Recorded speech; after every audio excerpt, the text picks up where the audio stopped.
Almost every human relationship, from romantic relationships to professional relationships to hanging out with your friends and family, involves some form of feedback. Either where you're telling somebody how you don't like their behavior and you want them to change, or you're telling somebody how you want to be treated. For example, if somebody gives you something and you say thank you, that is a small verbal reward confirming, hey, that nice thing you did, I appreciate it and I want you to do that again. If you understand how feedback works and how to communicate your needs and desires to other people, it makes it way easier for them to understand what you want and respond accordingly. Unfortunately, most people suck at giving feedback. So in this video, I'm going to break down every tip and trick I've learned on how to give feedback that helps people change their behavior from my experience as a business teacher and English coach. And the first thing you need to understand is what's happening in a person's brain when they receive a piece of negative feedback. So let's imagine that I hire you to do a report for me. You give it to me and I look it over and I say, oh, these 5 words are misspelled. You're probably not going to get defensive about that because you can look at the 5 words and verify, oh yes, they are misspelled, or no, they're spelled correctly.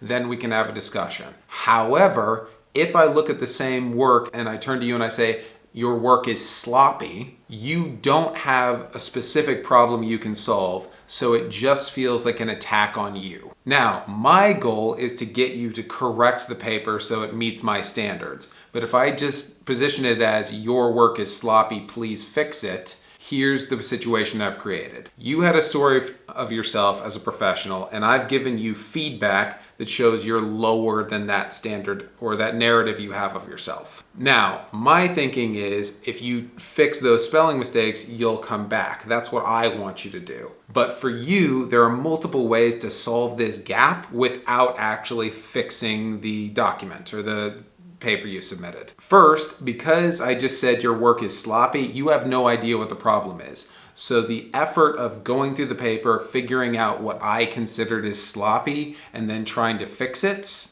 is a huge amount of mental work. So for you, just fixing that it's super nebulous and unclear. A much easier way to fix this gap in your own mind is to come up with a reason why I'm wrong. So you could just say, oh, he's bad at spelling. Then your ego is restored and you don't have to change your behavior. Or you can say why he looked at 5 misspelled words and he didn't look at all the other valuable stuff I did. Once again, you fixed your ego, but the behavior I wanted to change hasn't changed. Or another thing that people do is that you could decide that I'm the asshole or I'm the problem. And once again, that's fixed. And another thing people do is they just start to beat themselves up. So if I tell you, oh, your work is sloppy, you might go, yeah, it is sloppy. It's terrible. It's horrible.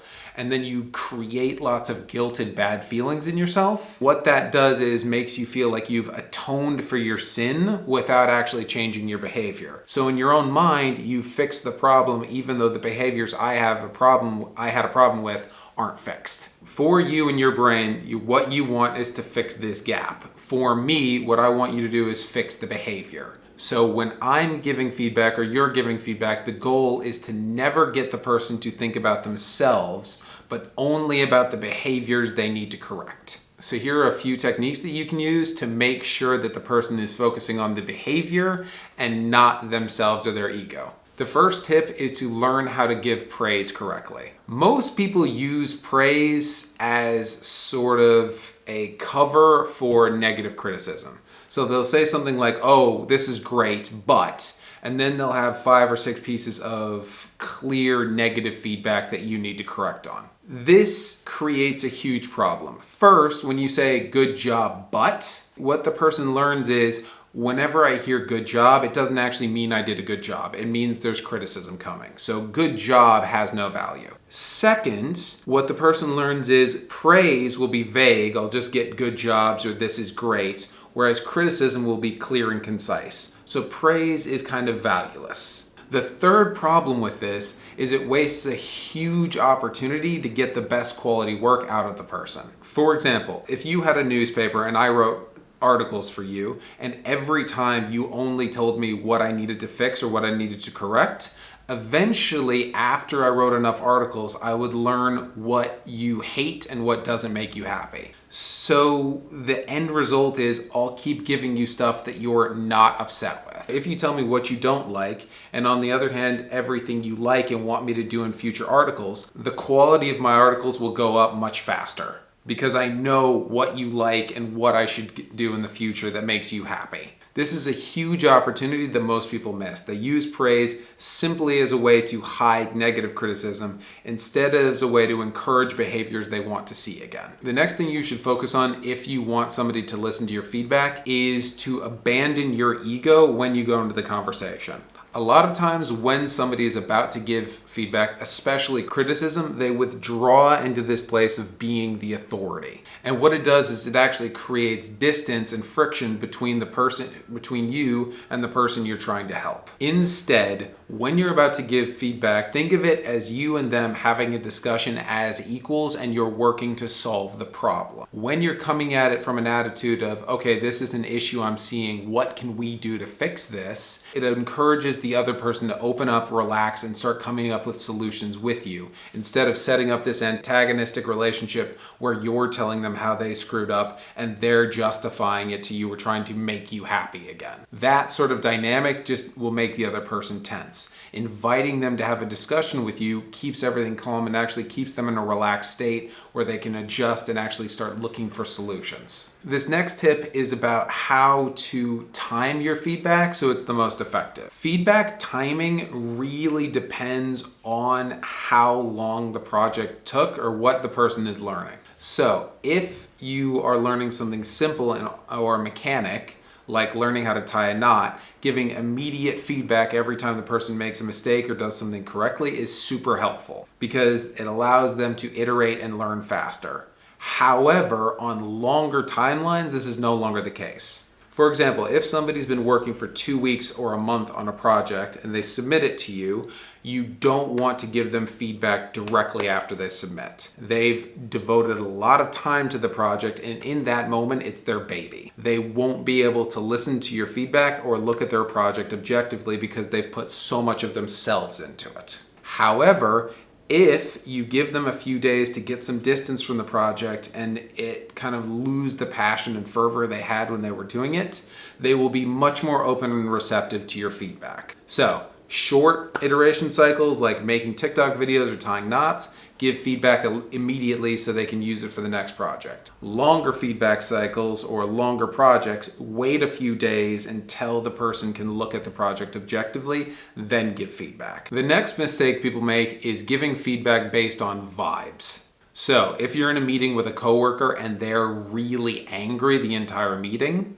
telling them, hey, you were really angry the entire meeting is going to be less effective because angry is a very vague term and it can be interpreted in multiple ways. You saw them as angry, maybe they saw themselves as being dominant or leading the conversation. So you using a vague term like angry will only confuse and frustrate them. Instead, describe the specific measurable behaviors that you saw that you think they should correct. For example, if they kept raising their voice every time somebody disagreed with them, just say, hey, every time somebody disagreed with you, no matter how calmly they did it, you raised your voice like it was going to be in a fight. That created a feeling of tension with people. That sort of specific measurable data is much more helpful for the person than hearing something like you were angry. As a follow-up to that, when you give somebody feedback on what they shouldn't do, it is super effective to then give them something they should do instead. For example, if you have a colleague that always points during meetings, you can tell them, hey, when you point at other people, it might make them feel defensive, and then give them a suggestion of what to do instead. Instead of pointing at the other person, use the Obama knuckle gesture.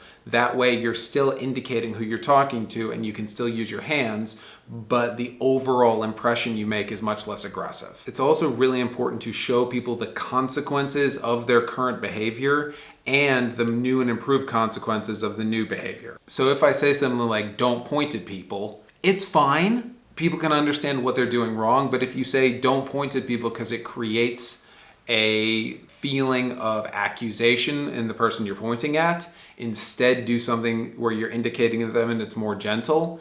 They can see the consequences of their actions and they'll be more willing to adjust their behavior. Another mistake that people make is using the word you whenever they're giving feedback on something that isn't a personal mistake. For example, if somebody is late to work, you can say, "You were late today." That's pointing out a mistake they made. But if you use you with something that wasn't a personal mistake or a failing on some person's part, it takes something that is objective and makes it an attack on them. For example, if I hired somebody to make a website and they used a color palette that I really didn't like, if I tell them you used a color palette that really doesn't work for my brand, I'm subtly implying that they are at fault because I'm saying that you did this. However, if they didn't make the mistake, if they just made a choice that doesn't personally jive with me, going in and saying you made a mistake just feels like an accusation. Instead, it's much more effective to say, "Hey, this color palette," drawing their focus from them to the color palette, which is the actual problem. "This color palette doesn't work for me. Can we use something lighter?" This no longer feels like an accusation. It just feels like you're sharing what your wants and needs are. The next mistake people make is speaking in absolutes. So if you say something like "you never come to work on time," or "you're always late," or "you never help," saying "you never" or "you always" just makes it feel very dramatic. Instead, point out specific past behaviors and how they should change. So if you say "you never come to work on time," it doesn't feel like a real accusation. But if you say "you were late on Monday, Tuesday, and Wednesday, can you please stop coming to work late?" that is a very specific measurable behavior and it's no longer this wild accusation. The next thing you want to avoid is using the present tense. When you say something like "you're always late," it turns it into a character trait. It makes it the person is the problem. However, if you say "you were late 4 times this week," then it is a specific measurable behavior and it's something the person can address. Finally, and I think this is the most important part, when you're giving negative feedback, have a backup plan. Usually when people give negative feedback, they don't have a plan for how they're going to deal with it if the person doesn't understand the feedback or just ignores them. This is why you get people who give negative feedback and then get super angry or resort to shouting.